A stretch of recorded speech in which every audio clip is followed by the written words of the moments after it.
एक मां बेटे को इसलिए चाहती है, बेटी को इसलिए नहीं चाहती है कि एक बेटी होगी तो पराया धन है, और जिस दिन जवान होकर के उसका विवाह करेंगे उस दिन मोटा दहेज हमें उसकी शादी में देना पड़ेगा। एक दहेज ऐसा अभिशाप है समाज के भीतर, ऐसा दहेज आकर के बैठ गया है। ये दहेज का राक्षस ऐसा राक्षस है जो महिलाओं को, बालिकाओं को अपने शिकंजे में कसते चला जा रहा है। और आज यदि सबसे ज्यादा हत्याएं नारी की, बालिकाओं की हो रही है, और आज सबसे ज्यादा यदि गर्भपात हो रहा है, तो उसमें दहेज जैसा भी एक अभिशाप इस समाज के अंदर व्याप्त है। एक गरीब सोचता है मेरे घर लड़की हो गई, तो मातम मनाता है वो कि एक कर्ज आ गया मेरे जीवन में, आज मुझे इतना पैसा जोड़ना पड़ेगा तब बेटी के हाथ पीले हो पाएंगे। नहीं मेरे भाई, दहेज एक बहुत बड़ा अभिशाप है। मालूम है नारी बड़ी पूज्य हुआ करती है। जैन धर्म कहता है, जैन दर्शन कहता है कि जब यही नारी सांसारिक प्रपंचों को छोड़ करके, घर गृहस्थी का त्याग करके यदि आरिका और साध्वी का रूप ले लिया करती है, तो यही दोयम दर्जा पाने वाली नारी पुरुषों के द्वारा भी वंदनीय हो जाया करती है, और बड़े बड़े राजा महाराजा भी उसे अपना शीश झुका। नारी अपनी शक्ति को पहचाने, नारी अपने को शोषित ना करे। एक सास बहू को प्रताड़ित करती है, और इसलिए प्रताड़ित करती है कि वह दहेज में रुपया कम लेकर के आई है। लड़की के माँ बाप को उलाहना मिलता है, उन्हें शर्मिंदा होना पड़ता है, बहू को जिंदा जला दिया जाता है। मेरा नागपुर में चतुर्मास हो रहा था, एक बाप ने अपनी बेटी की शादी की। मालूम है बेटी का घर बसाने में बाप का घर बिक जाता है। ध्यान रखिए, अपने घर को गिरवी रखता है तब बेटी का घर बसाया करता है। उस बाप ने ऐसे ही किया। अच्छा लड़का मिला, अच्छा परिवार मिला, अपनी बेटी का विवाह कर दिया, लेकिन भूल गया वो लड़की का बाप कि जो लोग खुलेआम दहेज मांगते हैं, ऐसे लोग मेरी बेटी को कभी सुख नहीं दे सकते हैं। मोटी रकम ऐठी गई, धीरे धीरे वक्त बीता, बाप ने मकान गिरवी रखा, दुकान गिरवी रखी, और सोचा कि चलो मैं फिर से मकान बना लूंगा, फिर से दुकान ले लूंगा, कोई बात नहीं है, मेरी बेटी का घर बस जाना चाहे। लड़की के पिता बनना बहुत बड़ी जिम्मेदारी है। जीते जी घर की लक्ष्मी को अंगारों में भार दिया, दौलत के अंधों ने निर्धन की बेटी को मार दिया। दौलत के अंधों ने निर्धन की बेटी को मार दिया। पहले तो मीठी बातों से उसका मन फुसलाया, फिर एक रोज अंधेरे कमरे में उसको बुलवाया। मुंह पर पट्टी बांध दी गई, शोर नहीं मच पाया।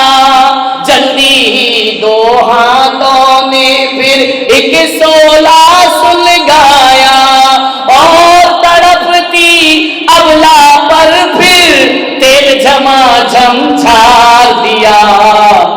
दौलत के अंधों ने निर्धन की बेटी को मार दिया। लड़की कैसी रहती है ससुराल में, विचार करिए।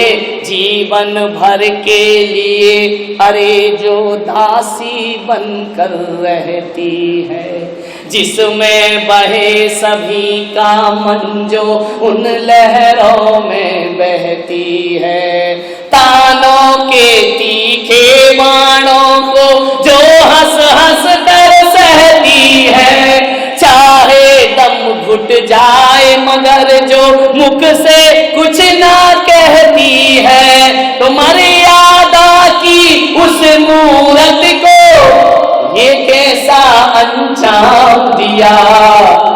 दौलत के अंधों ने निर्धन की बेटी को मार दिया। वो देश के हालात क्या है?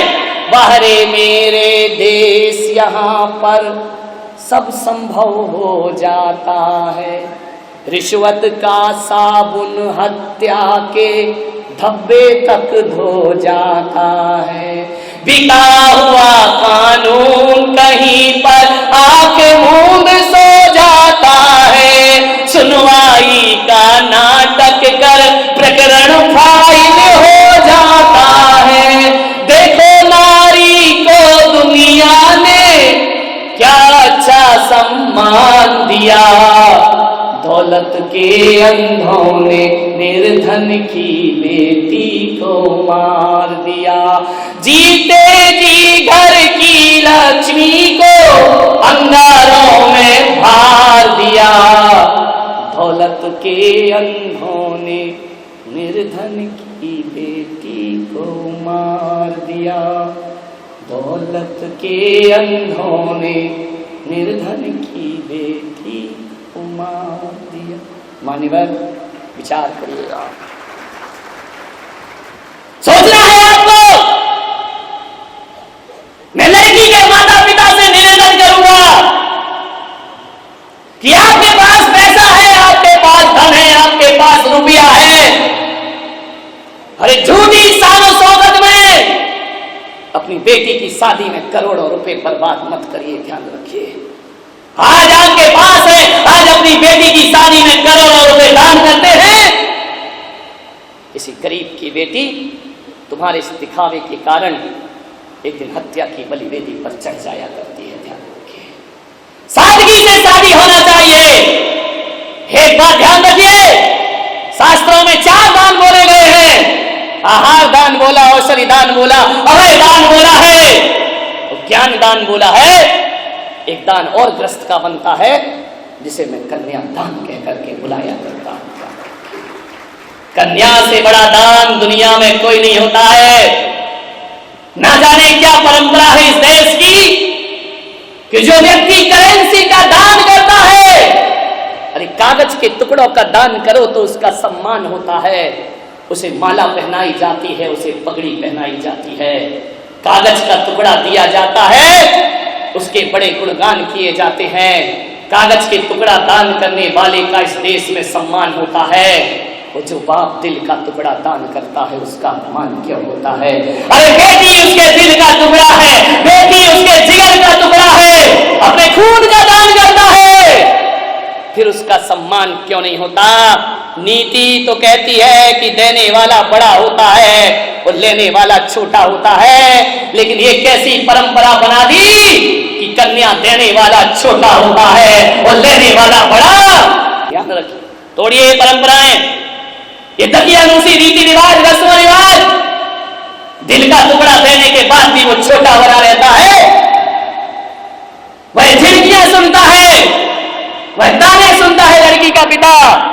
मान्यवर, यदि इन परंपराओं को नहीं बदला गया तो मेरे देश की बेटियां दहेज की बलिवेदी पर चढ़ती रहेंगी और ना जाने कितनी बेटियां आज इस देश में फांसी के फंदे पर झूली होगी, कितनी बेटियों को जिंदा जला दिया गया होगा, कितनी बेटियां दर-दर की ठोकरें खाए। ये अमीर लोगों के कारण है। ध्यान रखिए, झूठा दिखावा और शान शौकत। हमारी लड़की की शादी है, मैं कहता हूं किसी मंदिर में पैसा दे देना, लेकिन लड़के वालों को कभी दहेज में 1 रुपया भी देने का तो साहस नहीं करना, वरना हर गरीब भगवान से कहेगा कि भगवान सब देना लेकिन हमारे घर में लड़की को जन्म मत देना। ध्यान रखिए, आपकी झूठी शान शौकत। ध्यान, एक समाज है राजस्थान में, नागदा समाज, जैन समाज की एक समाज है। मैं बड़े आदर से उसका नाम लेता हूं। उस समाज में न दहेज लिया जाता है और न दहेज दिया जाता है। अगर पति भी होगा तो लड़की की शादी वैसे ही करेगा जैसे साधारण लोग करते हैं। गरीब भी होगा तो शादी वैसी ही होगी। सामूहिक विवाह का आयोजन किया जाता है। मान्यवर, अबलाओं के साथ खिलवाड़ मत करिए।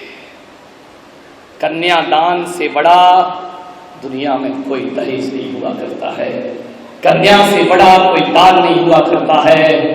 मान्यवर, अपने सीने के टुकड़े को किसी अनजान घर में दे देना, ये किसी लड़की के पिता की बस की बात है। हर किसी के बस की बात नहीं हुआ करती है। सोचना है, बरसों साथ रहती है, 20-20 साल एक पिता उस लड़की को नाजों से पाल पोस करके बड़ा करता है। कितने अरमान हो गए उस पिता के, जिस लड़की को प्रताड़ित करके मार डाला है। उसने तो सोचा होगा कि मेरी बेटी ऐसे घर में जा रही है कि बाबुल का घर भूल जाएगी, तो ससुर के घर को अपना घर स्वीकार करेगी। मान्यवर, सोचिए, आप कभी कल्पना करिए। मैं कहता हूं, कन्यादान से बड़ा दान दुनिया में कोई दूसरा नहीं हो सकता है। लड़की वाले लड़की देने के बाद भी लड़कों वालों का एहसान मानते हैं। हकीकत में तो एहसान लड़के वालों को मानना चाहिए कि उसने तुम्हारी अपनी बेटी तुम्हारे यहाँ दान में दे दी है। अरे तुम्हारी औकात तो बारात लाने की भी औकात नहीं बची है। आजकल तो लड़की ही बारात लेकर के आ जाती है। विचार करिए, किस बात की छाती चौड़ी करे घूमते हो। सारा पैसा लड़की पक्ष से ले लिया जाता है। झूठी शान शौकत बघारते हुए घूमते हो। आपके जीवन में आप तो एक भिखारी को रोटी नहीं दे सकते हैं। एहसान मानो कि उसने अपनी बेटी तुम्हें दे दी है। एक बात ध्यान रखना, एक लड़की का बाप अकेली बेटी नहीं देता है। तुम्हारे घर को हजारों हजारों रिश्ते दिया करता है। लड़की के बाप ने गरीब लड़की नहीं दी है। अरे ये लड़की का बाप यदि अपनी लड़की नहीं देता तो लड़की के पिता तुम्हें सास ससुर बनने का सौभाग्य प्राप्त नहीं होता। एक रिश्ते दिए हैं लड़की के पिता ने, एक तुम्हारे घर में वंश का अंश दिया है। ये लड़की के पिता का एहसान है तुम्हारे पास। चाची, मामी, नानी कहलाने का सौभाग्य एक लड़की का पिता देता है। और तुम्हारी औलाद को बाप बनने का सौभाग्य एक लड़की के बाप ने तुम्हें प्रदान किया है। ध्यान रखिए, वरना ऐसे ही घूमते रहते।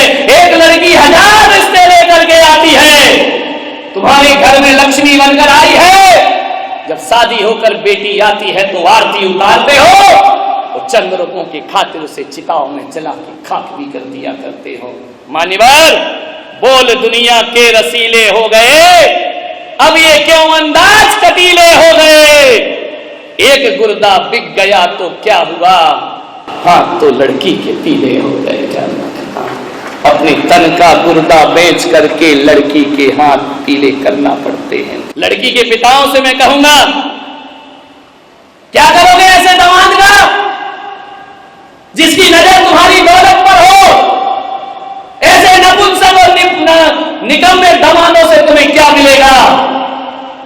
जो अपने सास ससुर की दौलत पर निगाह रखते हैं, मैं कहता हूं ऐसे लड़के, नौजवानों, तुमसे मेरा आह्वान है, यदि कमा के खिलाने की औकात ना हो तो शादी करने का त्याग कर देना चाहिए।